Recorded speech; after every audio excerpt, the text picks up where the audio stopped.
아멘. 아멘. 하나님이 우리의 삶에 하시는 놀라운 일들을 찬양합니다. 아멘.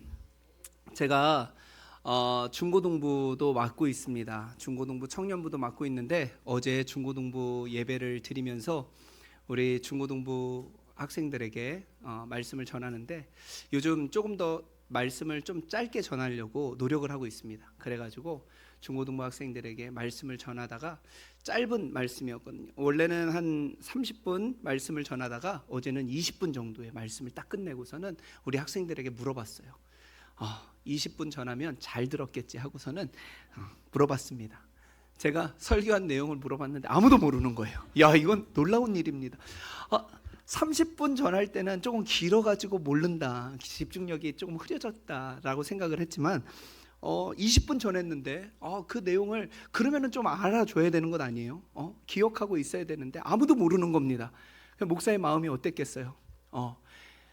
그 민망하고 당황스러운 마음을 이렇게 숨겼습니다. 숨기고서는 의연하고 태연하게 이렇게 말씀을 마쳤는데 끝나고 나가지고 많은 생각이 들었습니다.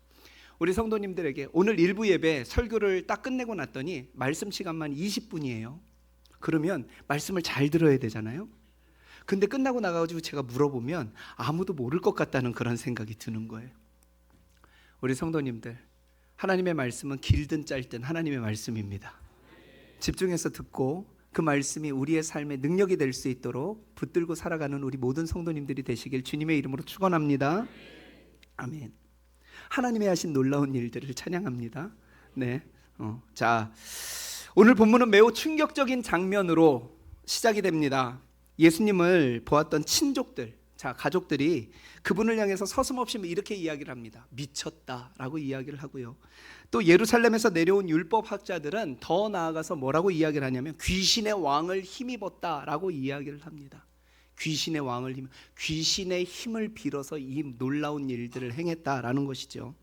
왜 이런 일이 벌어졌을까? 예수님의 삶이 그들이 알고 있었던 정상의 기준을 뒤흔들었기 때문입니다. 그들에게 정상이라고 그러는 것은 율법이라는 테두리 안에서 적당한 체면을 지키면서 자신의 기득권을 유지하는 것, 그것이 그들에게 정상적인 삶이었습니다. 그런데 예수님은 이 안락한 틀을 깨트리셨습니다.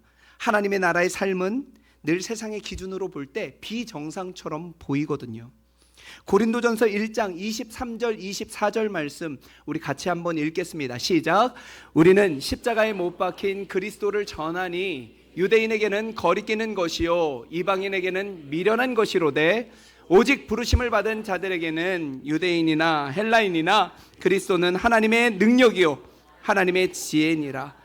자, 세상의 사람들에게 거리끼는 것이 되고 이방인들에게는 미련한 것처럼 보이는 비정상적인 것, 복음을 따라 살아가는 것이 바로 이러한 삶이라는데, 이러한 삶은 곧 하나님의 능력이고 하나님의 지혜인 줄 믿습니다.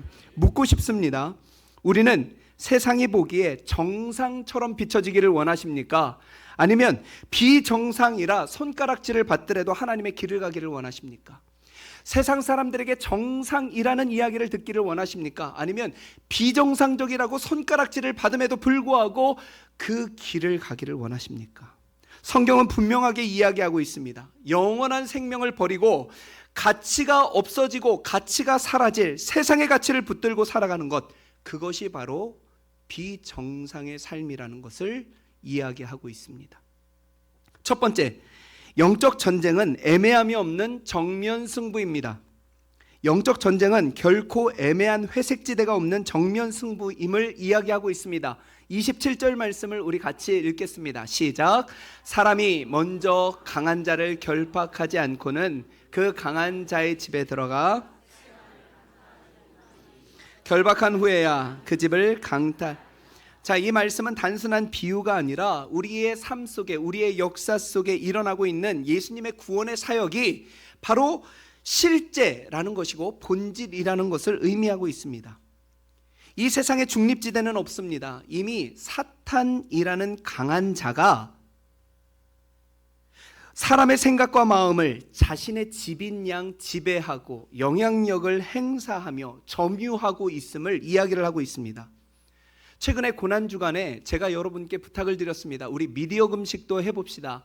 하루에 한 끼 금식도 하고 미디어 금식도 해봅시다 라고 도전을 드렸습니다. 그런데 여러분들이 금식을 하며 많이 느끼셨을 텐데요, 습관적으로 스마트폰을 찾고 그 다음에 늘 켜던 TV를 켜지 않는 것, 그것이 얼마나 힘든 일이라는 것을 여러분들이 느끼셨을 것입니다. 세상의 뉴스에 궁금해하며 내가 누리고 보아왔던 것을 잠시 끊는 것이 얼마나 힘들다는 것을 여러분들이 느끼셨을 것입니다. 왜 이렇게 끊어내기가 힘들까요? 우리가 이미 사단의 정교한 전략 속에 길들여져 있기 때문입니다. 우리가 좋아하는 것, 우리가 쥐고 살아가고 있는 이것을 가지고 사단이 우리를 조종하고 있더라는 것입니다. 그러나 예수님이 오십니다. 그분은 사단의 통치권을 무력화하시고 십자가로 그들을 구경거리로 삼으신 줄 믿습니다. 골로새서 2장 15절 말씀 우리 같이 읽겠습니다. 시작. 통치자들과 권세들을 무력화하여 드러내어 구경거리로 삼으시고 십자가로 그들을 이기셨느니라. 아멘. 이것이 무엇을 의미하냐면 우리를 지금까지 점유하던 그 강한 자 사탄을 이미 그리스도께서 그리스도 앞에 결박했다는 뜻입니다. 복음이라는 것은 내가 싸워서 간신히 승리를 쟁취해내는 이야기가 아니라 이미 예수님께서 승리하신 승리를 내 삶으로 가져오는 이야기입니다. 우리가 쟁취해서 승리하는 것이 아니고 예수님께서 승리하신 그 승리를 우리의 삶으로 가져오는 것입니다. 그런데 왜 우리는 이미 승리한 이 승리를 누리질 못할까요? 죄와 중독에 왜 계속해서 묶여 있을까요? 그것은 사탄이 아직 힘이 세서가 아니라 사탄은 결박당했는데 우리가 그 사실을 알지 못하도록, 믿지 못하도록 계속해서 우리를 속이기 때문입니다. 그러므로 신앙은 새로운 승리를 따내는 싸움이 아니라 이미 주어진 승리, 이미 획득한 승리를 선포하는 싸움인 줄 믿습니다. 그래서 기도가 중요합니다. 기도를 통하여 내가 승리했는가? 내가 정말 승리했는가? 이러한 의심이 들 때 기도를 통해 우리가 승리했음을 확신하게 되는 것이고 주님 앞으로 더욱더 가까이 나아가게 되는 것입니다. 두 번째, 가장 위험한 교만은 하나님의 역사를 내 기준으로 판단하는 것입니다. 22절 말씀을 읽겠습니다. 시작. 예루살렘에서 내려온 서기관들은 그가 바알세불이 집혔다 하며 또 귀신의 왕을 힘입어 귀신을 예루살렘에서 내려온 서기관들이 예수님의 사역을 직접 눈으로 봅니다. 병든 자들이 낫게 되는 것, 그리고 귀신이 떠나가는 것, 묶인 자가 자유하게 되는 것을 그들의 눈으로 다 보게 되었습니다. 그런데 그들이 결론적으로 이렇게 이야기를 합니다. 저가 귀신의 왕을 힘입었다라고 이야기를 해요. 예수님이 하신 놀라운 일들을 보고 귀신의 힘을 입어 저 일들을 행했다라고 이야기를 합니다. 왜 이런 엄청난 모독을 서슴지 않고 하고 있을까? 그들이 몰랐던 것이 아닙니다. 오히려 너무나도 잘 알고 있었기 때문에 두려웠던 것입니다. 예수님의 등장은 그들이 쌓아온 종교적인 체면, 학문적인 권위, 그리고 기득권이라는 그들이 쌓아놓은 성을 무너뜨리기에 충분하더라는 것이에요. 그래서 그들은 진리를 진리로 받아들이는 대신에 자신들의 견고한 성을 지키기 위해서 하나님을 악하다고, 하나님이신 예수님을 악하다고 성령 모독을 하는 것으로 택하였다는 것입니다. 예수님은 이를 향해 29절에 이렇게 이야기를 하고 있습니다. 같이 읽겠습니다. 29절 말씀 시작. 누구든지 성령을 모독하는 자는 영원히 사하심을 얻지 못하고 영원한 죄가 되느니라. 엄중하게 경고하고 계십니다. 성령 모독은 단순히 말실수가 아닙니다. 하나님의 분명한 역사를 보면서도 오늘 찬양대가 찬양했던 것처럼 보리떡 5개와 물고기 2마리를 가지고 하나님의 놀라운 일을 이루시고 또한 가나의 혼인잔치, 포도주, 물을 포도주로 만드는 하나님의 놀라운 일들을 경험하였음에도 불구하고 그 역사를 보면서도 이 하나님의 역사가 내 기준에 맞지 않는다고 끝까지 거부하고 도리어 그 하나님의 하신 일들을 악으로 뒤집어 씌우려는 완악한 마음의 태도를 오늘 지적하고 있는 것입니다. 우리 또한 이 위험에 자유롭지 못합니다. 하나님이 하신 일들이 내 경험과 다를 때가 있습니다. 내가 경험했던 것과 하나님이 하신 일들이 다를 때 우리는 그러한 일들로 하나님의 일을 부정할 때가 있고, 또한 내 이해의 수준을 넘어서게 되면 하나님을 의심하게 됩니다. 우리는 그 순간 하나님을 경외하는 자리가 아니라 하나님을 심판하는 자리에 우리가 앉아버리게 된다는 것입니다. 하나님을 경외하고 하나님을 따라야 될 우리들이 어느 순간 하나님이 하신 일들을 우리들이 판단을 내리고 있더라는 것이죠. 이것이 오늘 이야기하고 있는 성령 모독 가장 무서운 교만입니다. 기억해야 합니다. 복음으로 돌아간다는 것은, 다시 복음으로 돌아간다는 것은 더 많은 성경의 지식을 쌓는 것이 아니라 내 기준을 완전히 내려놓는 것, 내 체면, 내 권위, 내 자존심, 심지어 내가 가지고 있는 흔들리지 않는 경험치, 이 모든 것을 십자가 앞에 무릎 꿇게 만드는 것, 그것이 바로 겸손이고 복음의 시작이더라는 것입니다.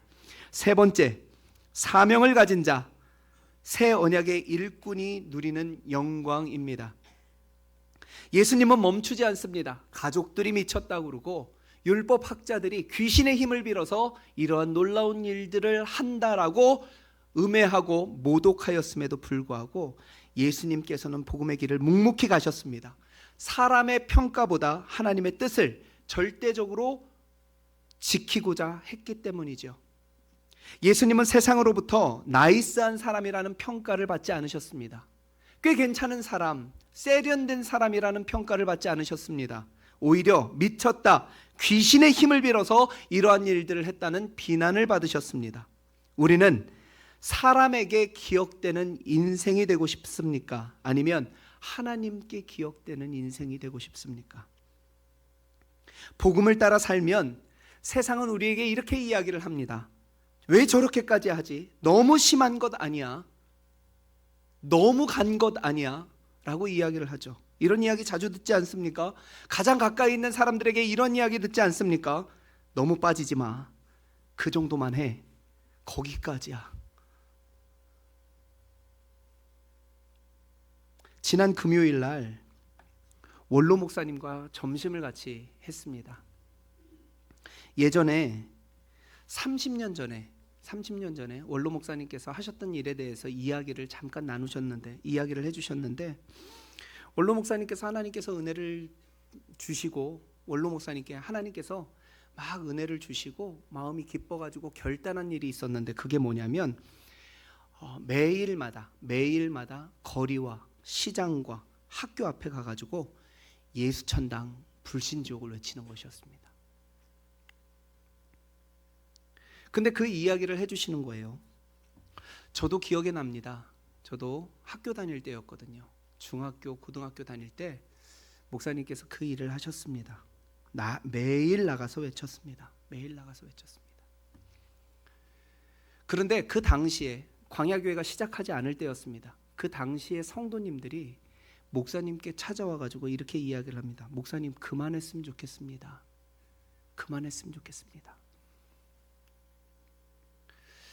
목사님이 하는 일을 성도님들이 보통은 이야기를 잘 안 하십니다.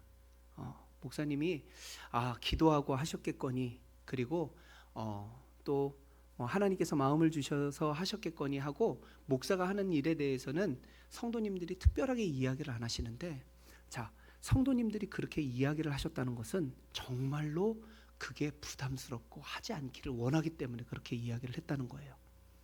목사님, 하지 않기를 원합니다. 그렇게 하지 마십시오. 목사님이 매일마다 거리에 나가서, 시장에 나가서 예수천당, 불신지옥, 예수 믿고 천국 가세요, 예수 믿지 않으면 지옥 갑니다, 이 외침을 제가 기억하기로는 한 5년 정도 하셨습니다. 매일마다 나가셨어요. 매일마다. 제가 학교 갈 때 저희 학교 앞에 아버지가 나와서 그것을 외치고 있었습니다. 제가 어땠을까요? 아버지 힘내세요. 맞습니다 이랬을까요? 아니었습니다. 친구들과 함께 뒷골목으로 돌아서 아버지와 마주치지 않기 위해서. 저도 부끄러워했습니다. 근데 그때 교회가 어려웠던 상황이 아니었습니다. 교회는 계속해서 부흥했었을 때였고 성도들은 어른만 200명이 넘을 때였습니다. 학생들도 청년들도 많은 교회에서 하나님께서 주신 그 마음을 거절하지 못하고 하나님께서 주신 마음을 가지고 매일마다 나가서 그렇게 복음을 전하셨던 거예요. 저는 솔직히 고백합니다. 저는 못할 것 같습니다. 우리 아이들이 다니는 학교 앞에서 그렇게 외치는 거 참 쉽지 않습니다. 그럼에도 불구하고 원로 목사님이 왜 그렇게 외치셨을까? 우리가 왜 그 세상의 평가보다, 세상 사람들의 평가보다 하나님의 뜻을 우선해야 하느냐면 우리에게는 세상이 결코 알지 못하는 새 언약의 영광이 있기 때문입니다. 세상 사람들이 알지 못하는 우리에게 주어질 영광이 우리에게 분명하게 있기 때문입니다. 예레미야 선지자를 통해서 하나님께서는 예레미야 31장 31절 이하의 말씀을 통해 우리에게 돌판이 아닌, 하나님의 말씀을 돌판이 아닌 우리의 마음에 새기시겠다라고 이야기를 하셨습니다. 그 이야기는 무엇이냐면 나중에 예수 그리스도께서 오셔서 하나님의 율법을 다시 해석하시고 그 하나님의 말씀을 우리 안에 새기시어 우리로 하여금 예수 그리스도를 믿는 믿음으로 말미암아 하나님의 나라, 하나님의 백성, 하나님의 자녀로 만드시는 새로운 피조물로 만드시겠다는 것이 바로 새 언약이었습니다. 그런데 고린도 후서 3장 6절 말씀을 보면 또 이런 이야기가 나옵니다. 같이 읽겠습니다. 시작. 그가 또한 우리를 새 언약의 일꾼 되기에 만족하게 하셨으니 율법 조문으로 하지 아니하고 오직 영으로 함이니 율법 조문은 죽이는 것이요. 아멘. 바울이 뭐라고 이야기를 하냐면 하나님께서 우리를 새 언약의 일꾼으로 삼아주셨다라고 이야기를 합니다. 새 언약이 되어주셨어요. 예수 그리스도가 오심으로 말미암아 우리를 새로운 피조물로 만드시는 새 언약이 우리 안에서 이루어졌습니다. 그런데 우리가 새 언약이 이루어진 것으로 끝나지 아니하고 우리를 새 언약의 일꾼으로 삼아주셨다. 이것이 무엇인가? 그 이하의 말씀을 보면 모세의 얼굴에 깃들었던 잠시뿐인 영광도 그토록 영화로웠는데 라고 이야기를 해요. 이게 무슨 이야기냐면 시내 산에서 하나님께서 돌판에 말씀을 적어 십계명을 모세에게 주셨을 때 모세가 그 십계명을 받아 내려올 때 사람들이 볼 때 그 얼굴의 광채가 하나님의 말씀을 받아가지고 온 그 모세의 얼굴의 광채가 너무나도 빛나 그의 얼굴을 또렷이 볼 수 없을 정도로 광채가 났다. 그런데 돌판에 새긴 말씀을 가지고 나왔음에도 불구하고 그 잠시뿐인 영광이 그렇게 찬란한데 생명을 살리는 영의 직분을 맡은 우리의 삶은 얼마나 큰 영광이 있겠느냐라는 말씀이 오늘 이 고린도 후서 3장 6절 이하에 나오는 말씀이더라는 것입니다. 사랑하는 성도 여러분, 복음을 위한 헌신은 억지로 하는 노예 노동이 아닙니다. 성경이 말하는 일꾼이라는 단어를 두 가지 깊은 의미로 성경에서는 이야기를 하고 있습니다. 하나는 휘페테레스. 이 휘페테레스라는 헬라어는 합성어인데 휘포라는 아래를 의미하는 전치사하고 에레테스라는 노젓는 자라는 단어가 합성해서 휘페테레스가 돼. 휘포 에레테스, 휘페테레스. 아래에서 노를 젓는다. 고대 전함을 보면 아래에서 북치는 소리에 맞춰가지고 노를 젓는 사람들이 있었습니다. 벤허, 우리 옛날의 영화들을 보면 그 고대 로마에 그렇게 해전을 하기 위해 배에서 노를 젓는 사람들이 있었죠. 이 사람들은 북소리에 맞춰가지고 똑같은 일을 반복적으로 하는 노예를 뜻하는 것입니다. 그런데 성경에서는 이 일꾼이라는 단어를 휘페테레스 말고 또 한 단어로 이야기를 하는데 디아코노스라는 단어입니다. 이 디아코노스라는 단어는 단순한 일을 반복적으로 하는 하인을 넘어서 주인의 뜻을 대리하여 현장에서 자발적으로 봉사하며 주인의 마음을 전하는 사명자라는 의미를 가지고 있는 게 바로 디아코노스. 근데 놀랍게도 고린도후서 3장 6절 말씀에 너희는 새 언약의 일꾼으로 삼았다 라고 이야기할 때 이 일꾼이라는 단어를 디아코노스, 하나님은 우리를 억지로 노를 젓는 노예로, 반복적으로 로봇과 같이 움직이는 노예로 부르시지 않으시고 당신의 거룩한 사명을 기쁨으로 감당하는 영광스러운 사명자, 대리자로 우리를 부르셨다는 것입니다. 그 사실 자체가 우리의 인생의 영광이 되는 줄 믿습니다. 세상이 우리를 향해 미쳤다고 말할 때 낙심하지 마십시오. 절망하지 마십시오. 너무 지나치다고 우리들을 향하여 조롱을 할 때 우리들 위축되지 마십시오. 오히려 우리의 마음속에 새겨진 새 언약의 영광을 확인하기를 주님의 이름으로 축원합니다. 이것이 바로 세상의 기준을 넘어선 진정한 자유입니다. 나는 세상이 추구하는 정상을 따라 사는 사람이 아니라 우리에게 주어질 영광을 위하여 사는 하나님의 거룩한 백성이라는 하나님의 은혜, 새 언약의 일꾼으로 살아가는 우리 모두가 되어야 될 줄 믿습니다. 복음은 구경하는 사람의 것이 아닙니다. 지난주에 무리와 제자에 대해서 이야기를 했죠. 율법 학자들처럼 뒤에서 팔짱을 끼고 하나님이 하신 일들을 평가하는 사람에서 우리는 자신의 삶을 십자가 앞에 내던진 그러한 하나님의 사람으로 살아가야 될 줄 믿습니다. 우리는 우리에게 주어질 영광이 있습니다.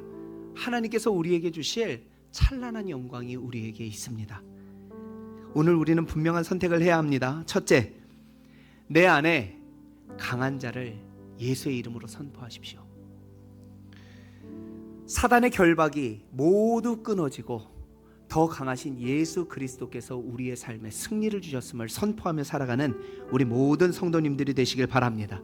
우리의 삶에 묶여있는 모든 삶의 문제 앞에 이 모든 결박이 예수님의 이름으로 끊어졌으니 나는 주님이 주신 승리로 살아갈 것입니다 라고 선포하는 우리 모든 성도님들이 되기를 바랍니다. 두 번째입니다. 하나님의 자리에서 내려오십시오. 내 경험과 기준으로 하나님의 일하심을 판단했던 모든 교만을 하나님 앞에 회개해야 합니다.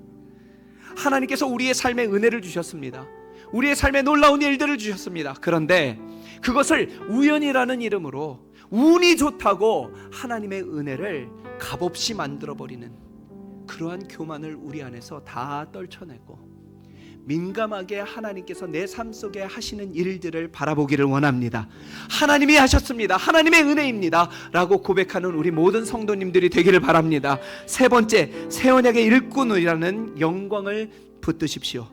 세상이 우리를 향해 유별나다, 미쳤다, 정도가 심하다, 나도 교회를 다니는데 너는 더하다, 뭐 이런 이야기를 해도 우리가 하나님께 기억되는 인생이라는 가장 확실한 증거임을 기억하며 그런 이야기 듣는 것을 즐겨 하시기를 바랍니다. 우리 인생에는 타협이 없습니다. 중간지대도 없습니다.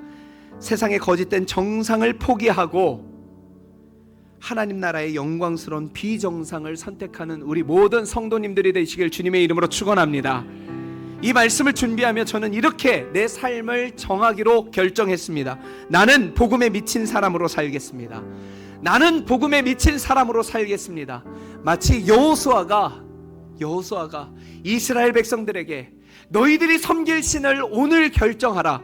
나와 내 집은 오직 여호와만을 섬기겠노라 라고 고백했던 이 여호수아의 고백과 같이 저는 여러분들 앞에 복음으로 미친 사람으로 살기를 원합니다. 여러분도 그렇게 살아가기를 원합니다. 이 고백이 단순한 결심을 넘어 우리의 삶을 뒤흔드는 실제가 되기를 소망합니다. 우리가 이미 승리하신 예수 그리스도의 통치 아래 설 때 세상은 우리를 통해서 하나님의 살아계심을 보게 될 줄 믿습니다. 우리가 새 언약의 일꾼으로 살아갈 때 세상은 우리를 통하여 주님을 보게 될 줄 믿습니다. 정상이 아니어도 괜찮습니다. 지나치다는 이야기를 들어도 괜찮습니다. 우리에게 임할, 우리에게 도래할 하나님의 영광을 바라보며 하나님을 붙들고 살아가는 우리 모든 성도님들이 되시길 주님의 이름으로 축원합니다. 우리 이 시간 같이 찬양할 텐데 십자가의 길, 순교자의 삶을 찬양하겠습니다. 세상은 우리를 보며 이해하지 못합니다. 이 찬양의 가사를 보면 이런 이야기가 있습니다. 세상의 조롱 속에도, 세상의 유혹 속에도 내가 끝까지 이 십자가의 길, 순교자의 삶을 살겠습니다. 왜 그렇게까지 하느냐, 너무 유별나다라고 이야기하는 이 사람들에게 우리는 이 길을 고집스럽게 가는 사람들이 아니라 주님이 먼저 가신 승리의 길, 주님이 먼저 가신 십자가의 길을 나는 따라갑니다. 내가 개척해서 가는 길 아닙니다. 주님이 먼저 가신 그 길을 나는 그냥 따라갈 뿐입니다. 주님, 내가 이 길을 끝까지 가게 하여 주시옵소서. 그러한 결단을 가지고 하나님 앞에 찬양하기를 원합니다. 함께 찬양하겠습니다.